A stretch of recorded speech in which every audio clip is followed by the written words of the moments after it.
16 அம்ச கோரிக்கைகளை முன்னிறுத்தி முக்கியமாக தூய்மை காவலர்களுக்கு மாத ஊதியத்தினை 10,000ஆகவும் அதனை ஊராட்சி மூலம் வழங்க வேண்டும் எனவும்,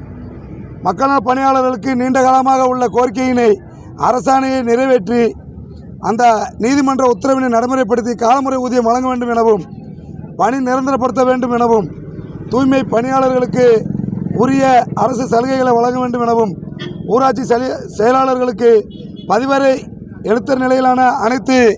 அரசு சலுகைகளையும் வழங்கிட வேண்டும் எனவும், சுகாதார ஊக்குநர்களுக்கு மாத ஊதியம் 10,000 ஊராட்சி மூலம் வழங்க வேண்டும் எனவும், மக்கள் நல பணியாளர்களுடைய ஓய்வூதிய திட்டத்திலே ஊராட்சி செயலாளர்களையும் இணைக்க வேண்டும் என்பதன உள்ளிட்ட 16 அம்ச கோரிக்கைகளை முன்னிறுத்தி 2ஆம் கட்ட போராட்டம் நடைபெறுகிறது. இந்த தமிழக அரசானது நிதி இல்லை என்ற காரணத்தை சுட்டிக்காட்டி